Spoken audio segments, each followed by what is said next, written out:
I have to say that when I opened KINGMAKER, I did not expect rules for Frognados. KINGMAKER is the new, huge adventure path being put out by Paizo in partnership with Legendary Games, and I was excited about it because, one, Paizo's staff is all over this. I see James Jacob leading the design team, and two, it gets to benefit from over 10 years of feedback from game masters who ran the first version of KINGMAKER made for Pathfinder 1st Edition, and additionally, it gets to benefit from the additions by the team at Owlcat, which adapted this to a computer role-playing game.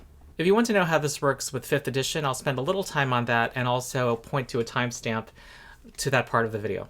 I will not spoil anything about the story, except for the obvious, that you will explore a untamed land, settle it, and establish a kingdom and deal with the problems that kingdoms face, including possibly war. This is the sandbox adventure path, the kingdom building adventure path, in which there are hexes that the party explores and can do many things in whatever order that they want. So it's very good for some groups, but also its sandbox nature means that you can steal elements from it and insert into your own campaigns.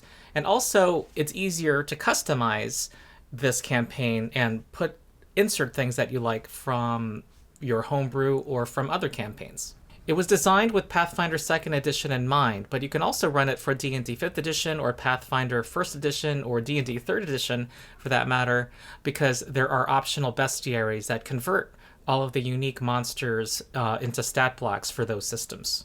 If you're coming from the Owlcat computer game, know that it basically has all of the additional story from the Owlcat games, but the details are different in them, including the fact that there are not nearly as many encounters as in the computer game. The computer game medium allows for a higher quantity of combat because a computer calculates everything. For example, in an early dungeon, in the computer game, there are about 40 encounters, but here in the book, it sticks to the original design from 10 years ago of having about 10 encounters. Also, there's some additional contents near the end that will be a surprise to players from the computer game.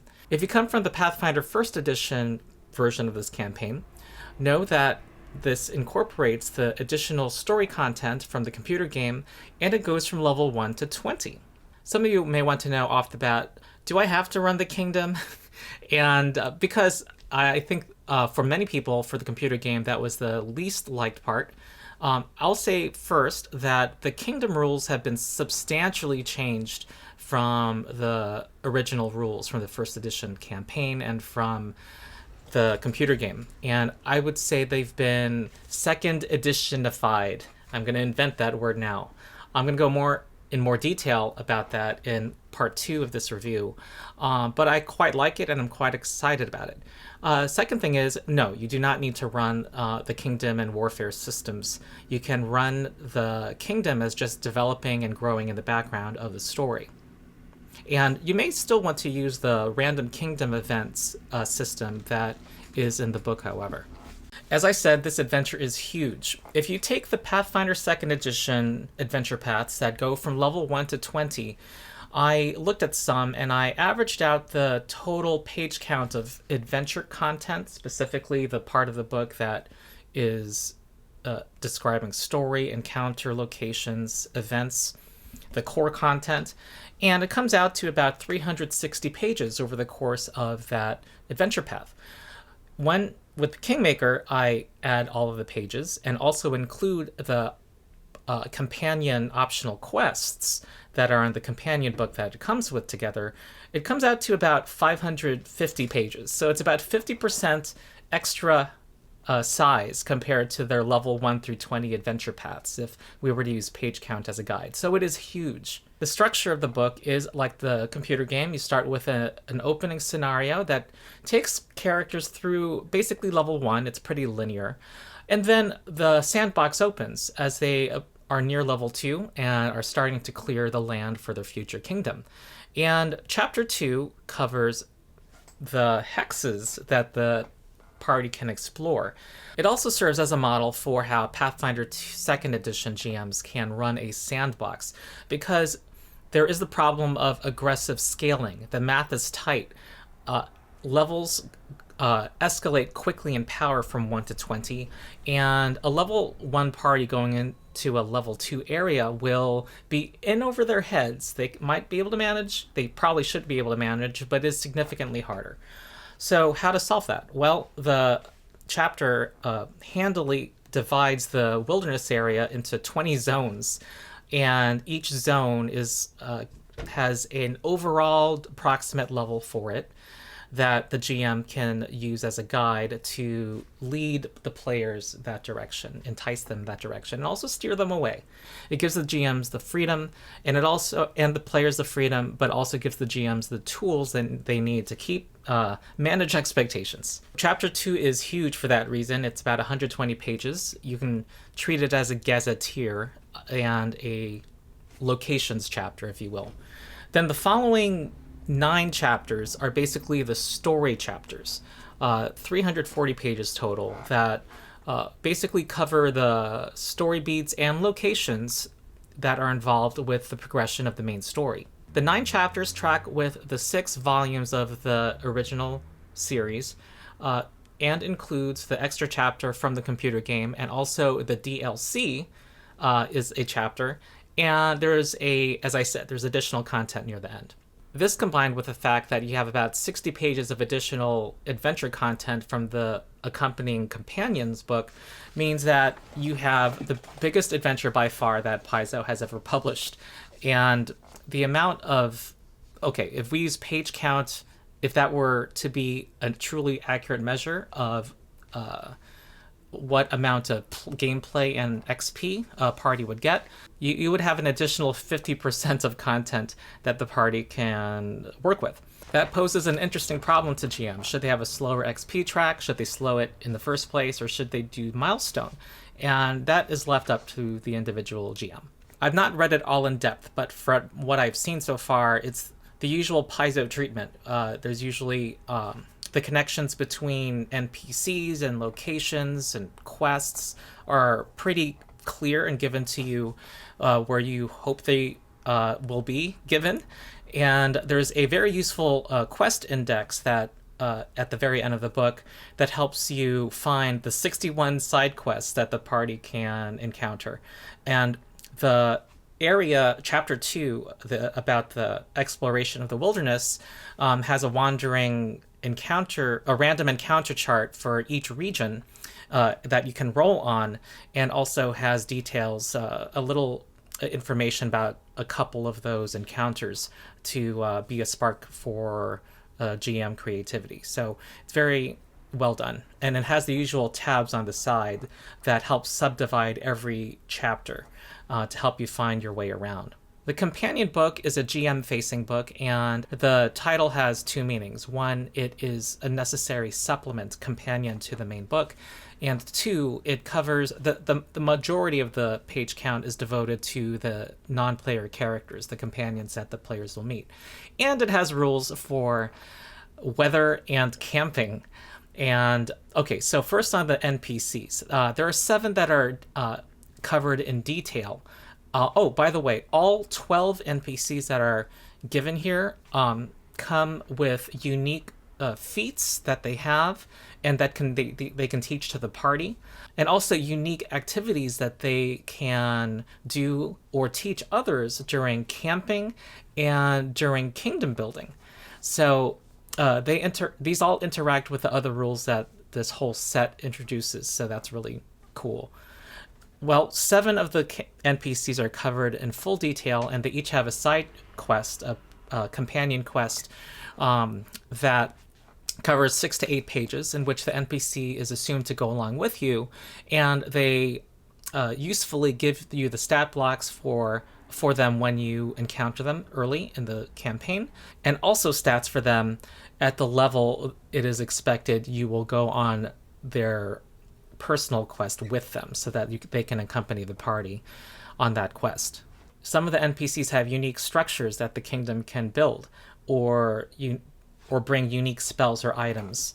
So a lot of mechanical support for each companion, which is pretty cool. For each NPC, it also uses the influence subsystem, which if you don't play Pathfinder 2nd Edition is free online, where basically your interactions with the NPC can essentially be quantified, possibly behind the GM screen by the GM, in which they give more and more benefits to the party.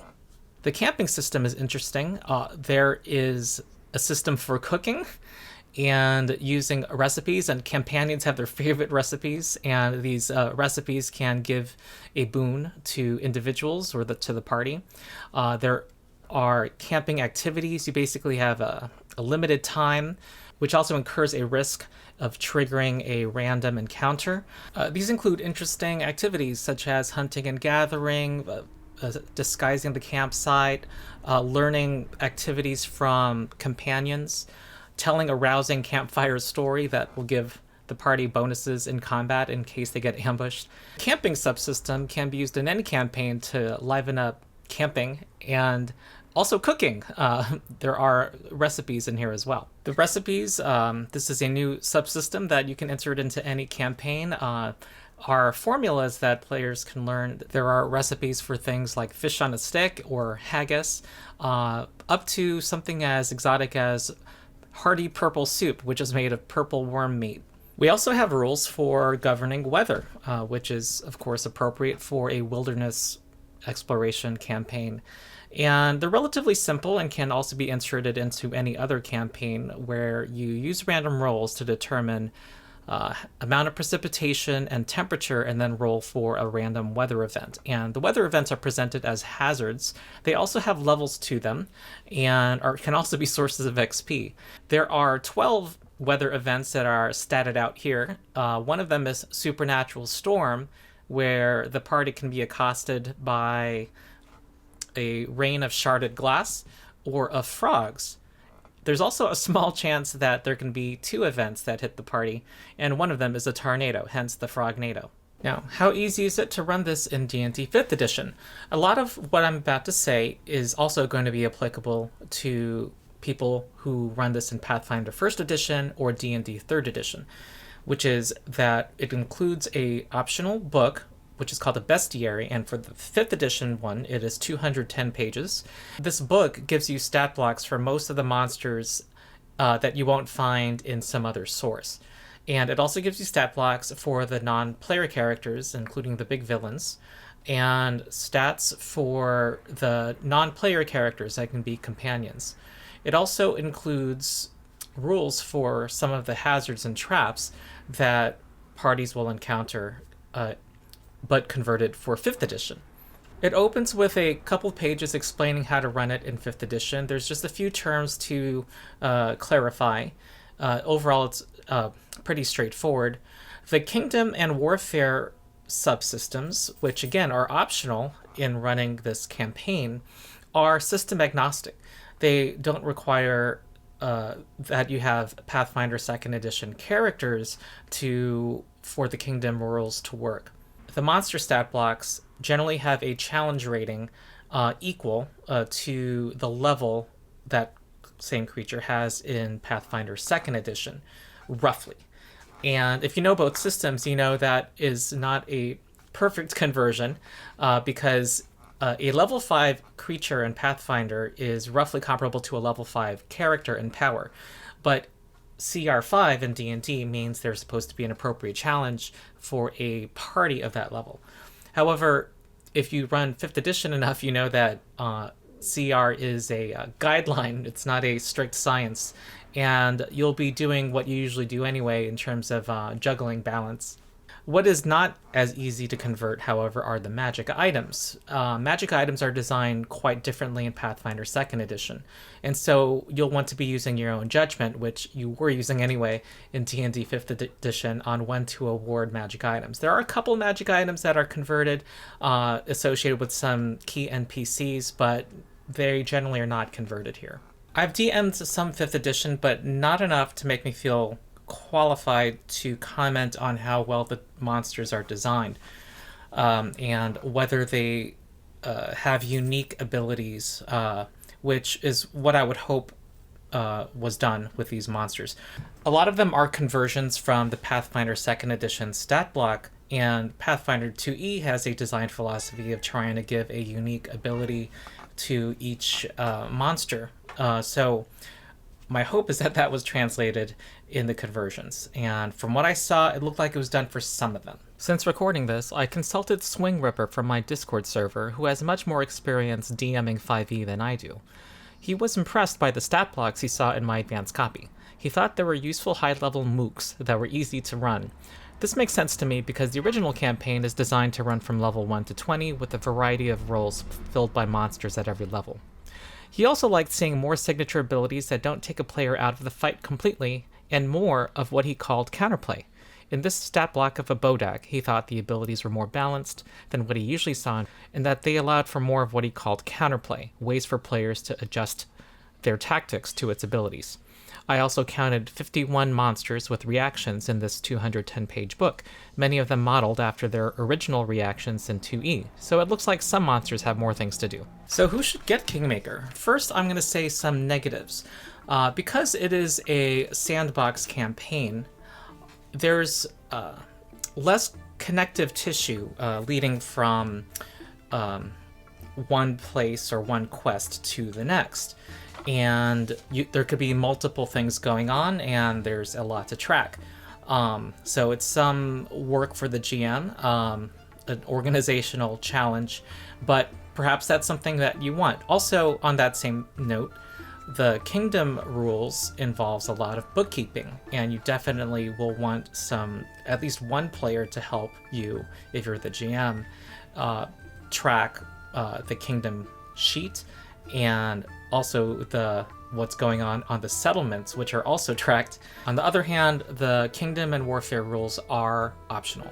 As for pros, I would say that while I have not had time to read it thoroughly yet, this is an early review, partly because I don't want to spoil myself for this story. I'm working through the computer game right as we speak. I trust Paizo. They usually have high quality adventures, and from what I've glanced, and I've read the first edition Adventure Path, it looks quite compelling. You'll need the right group. You'll want a group that is motivated by the sheer idea of exploring a wilderness. That doesn't need to have a overriding plot thread, pushing them forward. That likes the openness. And you want players who want to portray rulers of the kingdom. Again, the kingdom system is optional. However, I will say, more so than in the first edition, the second edition version of the kingdom rules allow for some more moments of roleplay. Also, this is a sprawling sandbox. You can borrow and steal from this to insert into whatever other campaigns you're running. And you may very well run an adventuring party from level 1 through 20 and still not visit all of the content. And there are also subsystems you can also steal: the kingdom rules, the warfare rules, the camping rules, the cooking rules, the weather rules. Also, the sprawling nature of this, the ambition of running a kingdom, and the sandbox nature of it, all mean that you kind of have a bigger scale that you can work with, more so than in other adventure paths. You can have a longer period of time pass. Every kingdom turn is 1 month. So this is an opportunity to explore crafting and earning income and doing other things in your downtime. And some groups might even want to have a stable of characters. You have these fun NPCs that can rotate in and out. Why not have more than one player character, since there are many leadership roles also in running a kingdom that can be filled. And a player may very well want to have more than one character to deal with ruling the kingdom, which you only need to have the PC devoted to it 1 week per month, but still, it's an idea, and why not? So that's part 1 of my overview of Kingmaker. I'm really excited myself to have a physical version of this, which is not yet available, but I would love to run this with some of my players. And in part 2, I will go over the kingdom rules and warfare rules, so I'll see you there. I am Ronald, the rules lawyer, and I'll see you next time.